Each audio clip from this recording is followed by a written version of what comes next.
fim do mundo acaba de bater às portas da Marvel, e no centro desse caos está ele, uma das figuras mais poderosas de todas, Doutor Destino. Todo o multiverso está a caminhar para a destruição, mas queres saber como é que isso tudo começou? Quem foram os heróis que se aperceberam primeiro e o que é que eles fizeram para tentar impedir o inevitável? Fica comigo até o final desse vídeo, porque hoje vamos mergulhar numa das histórias mais sombrias da Marvel. A nossa meta é alcançar 1000 inscritos até o final do ano. Por isso, inscreva-te no canal e ajuda-nos a cumprir o nosso objetivo. Ok? Vamos ao vídeo. Para vocês entenderem o que é que acontece nessa edição, primeiro é importante explicar o que são incursões. Mas vale a pena lembrar que as incursões podem ser a trama central no próximo filme dos Vingadores. No universo da Marvel, existem infinitos universos a coagir lado a lado.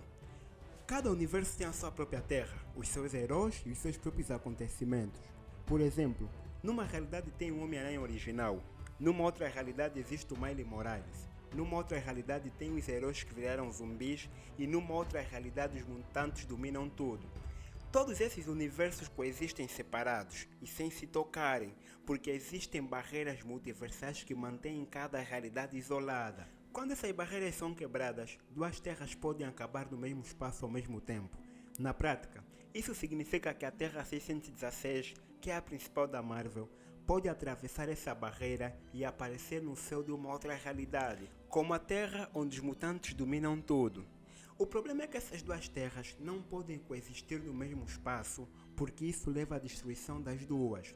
A única solução é uma batalha entre os heróis de cada terra. A terra vencedora sobrevive, enquanto a outra terra é destruída. Isso é que são o conceito das incursões. E espero que essa explicação tenha sido esclarecedora. O outro ponto importante nessa trama são os Illuminati. É aqui que entra um grupo criado justamente para lidar com ameaças de nível multiversal como essa. Os Illuminati são um dos grupos mais secretos e influentes da Marvel, formado por alguns dos heróis mais inteligentes e poderosos do universo. Na edição Novos Vingadores de 2013, os membros são Reed Richards, Professor Xavier, Homem de Ferro, Doutor Estranho, Namor, Raio Negro, Capitão América e o Pantera Negra. O objetivo do grupo nunca foi lutar diretamente como os Vingadores, mas sim tomar decisões estratégicas para evitar ameaças multiversais. Uma das ideias mais marcantes associadas aos Illuminati é a de controlar e proteger as joias de infinitos, porque elas representam uma força cósmica extremamente perigosa. Essas joias chegaram a ser divididas entre diferentes membros do grupo, como forma de evitar que uma única pessoa tenha tanto poder nas suas mãos. Reed Richards ficou com a joia da realidade, Homem de Ferro ficou com a joia do espaço, Professor Xavier ficou com a joia da mente, Doutor Estranho ficou com a joia da alma, Namor ficou com a joia do poder e o Capitão América ficou com a joia do tempo. O primeiro arco acontece um mês antes das incursões. Tudo começa numa sala onde os Illuminati estavam reunidos. O motivo da reunião era para discutir a ideia de agirem nas sombras e tomar decisões que poderiam afetar o mundo inteiro. Quase todos concordam com a proposta, exceto o Pantera Negra, que acredita ser impróprio tomar decisões a esse nível sem que o resto do mundo saiba, como se eles fossem o dono do planeta. Por não concordar com essa atitude, o Pantera Negra simplesmente abandona a sala da reunião. De volta a Wakanda, 3 crianças corriam pela floresta enquanto participavam num concurso tecnológico de Wakanda, onde o prêmio era uma máquina tecnológica super avançada. Depois de encontrarem a máquina, eles começam a conversar sobre a tecnologia que é o prêmio do jogo. Momentos depois, o Pantera Negra aparece e parabeniza as crianças por terem vencido o desafio, demonstrando orgulho da tecnologia e pela forma como ela protege o povo de Wakanda ao resto do mundo. Mas, de repente, tudo muda. Uma sensação estranha e intensa começa a ser sentida no ambiente, como se algo enorme estivesse a aproximar-se. Essa energia manifesta-se num portal dimensional. Pantera Negra pede imediatamente para as crianças se afastarem enquanto tenta perceber o que estava a acontecer. Quando se aproxima do fenômeno, algo impossível acontece. Um planeta começa literalmente a cair do céu em direção a Wakanda. E diante daquele fenômeno surge ela, a Cisne Negro, e estava acompanhada pelo coletor e vários soldados. O coletor carregava um equipamento tecnológico capaz de destruir um planeta inteiro. O Pantera Negra pede imediatamente para as crianças ficarem em silêncio enquanto observavam os invasores. Mas uma das crianças sai da floresta e tenta dar boa-vinda aos estranhos. Pantera Negra então sai e questiona a Cisne Negro se o planeta que estava a cair era obra dela.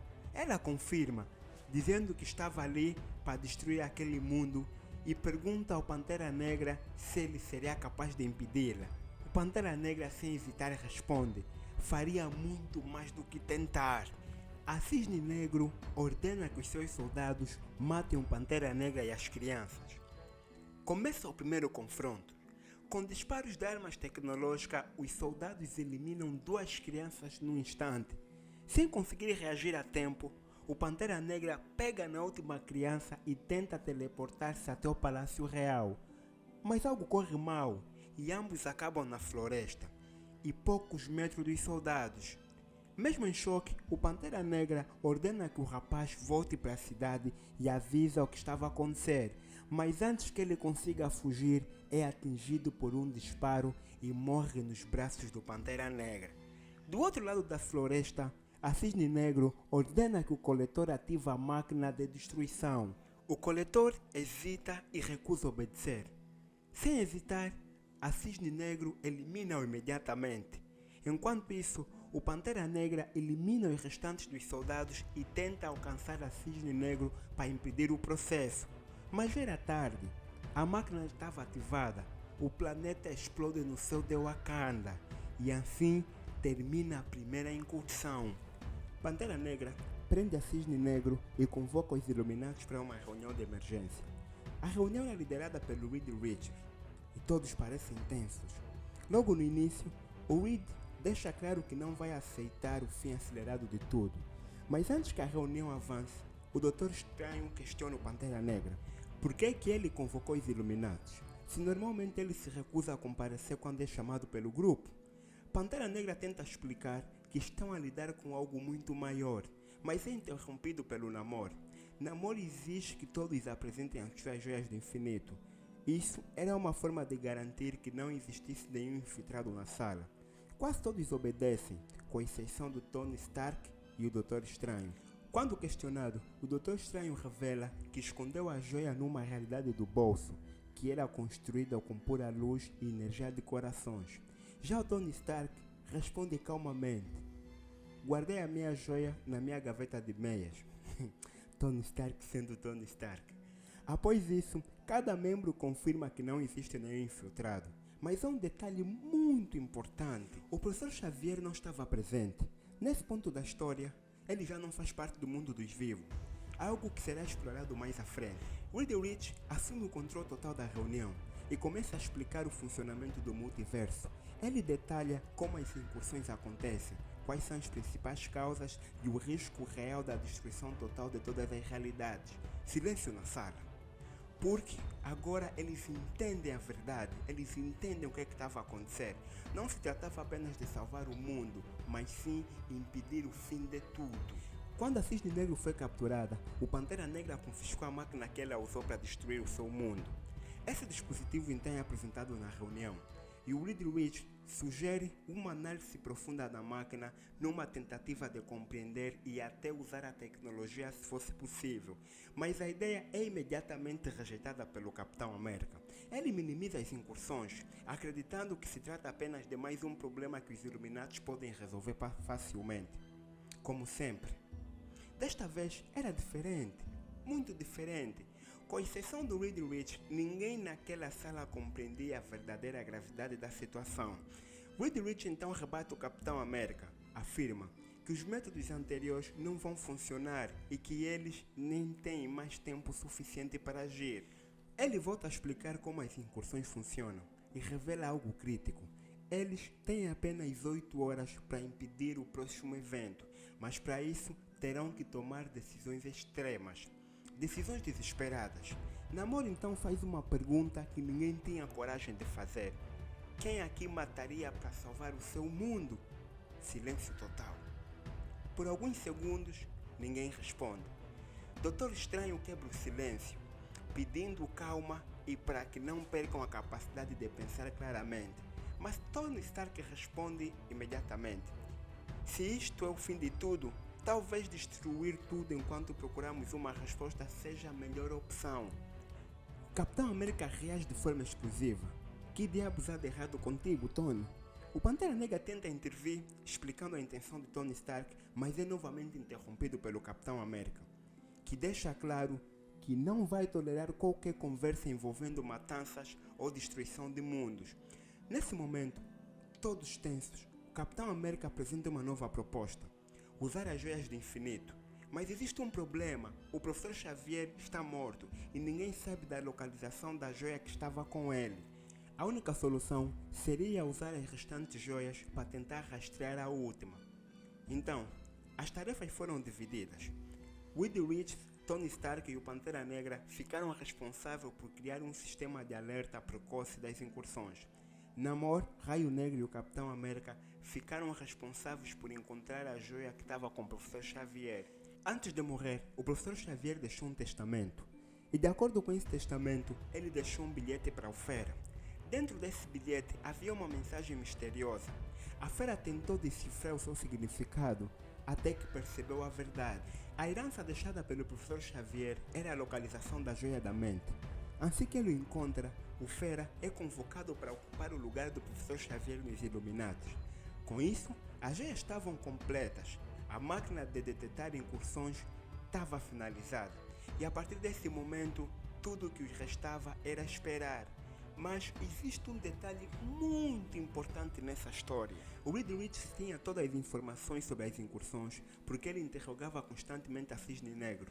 A cada interrogatório, ele aprendia mais sobre como as incursões funcionavam e sobre o que é que teria de ser feito quando elas acontecessem.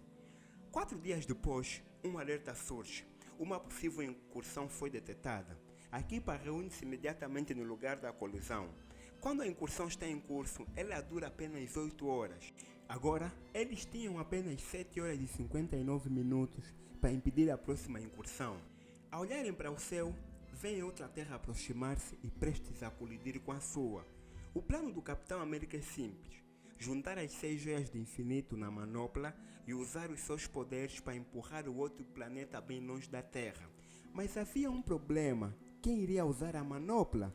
Por ele ser o criador do plano, o Capitão América é escolhido para usar a manopla. Mas tudo corre mal. Uma explosão maciça acontece. O impacto destrói as 5 joias do infinito, com exceção da joia da mente que desaparece. A manopla do infinito deixa de existir. Silêncio total. Namor, sem hesitar, avança contra o Capitão América, acusando-o de ter condenado todos à morte com seu plano. Ninguém compreendia o que estava a acontecer, mas uma coisa era certa: o outro planeta foi destruído, as joias foram perdidas e o plano falhou. A última esperança de evitar novas incursões foi por água abaixo. De volta à sala das reuniões, o Capitão América pede desculpa ao resto da equipa. Ele relembra que conseguiram impedir a colisão e salvar o mundo daquela incursão, mas o Doutor Estranho questiona imediatamente essa ideia. O que acontece se surgir uma outra incursão? O Capitão América insiste em procurar uma outra alternativa, um plano que evita matar outros mundos. Mas a verdade é que o ambiente já havia mudado. Depois de tudo o que aconteceu, os Illuminati começam a aceitar uma realidade impossível. A única forma de salvar a sua terra será destruir outras terras. O problema era só um: o Capitão América. Ele representa o limite moral do grupo e recusa-se a aceitar qualquer solução que envolva genocídio de outras realidades. Com o tempo a esgotar-se, os Illuminati percebem que não podem avançar com o Capitão América presente. Mas a decisão não seria um confronto direto, mas sim um afastamento inevitável. Doutor Estranho lança um feitiço para apagar as memórias do Capitão América, porque ele não queria aceitar aquilo que o grupo estava a se tornar. Neste momento, os Illuminati deixam de ter qualquer barreira moral interna e passam a estar dispostos a fazer o impensável para impedir o fim do seu universo. Chegamos ao fim da primeira parte desta mega saga que explica o início do colapso do multiverso da Marvel. A segunda parte já vem a caminho. Mas antes, diz aí o que achaste do vídeo, deixa o teu like, comente bastante para o YouTube recomendar mais os nossos vídeos. E não te esqueças, a nossa meta é atingir 1000 inscritos até o final do ano. Estamos bem distante de alcançar a nossa meta, mas a tua subscrição vai nos ajudar a chegar lá, ok? Fui!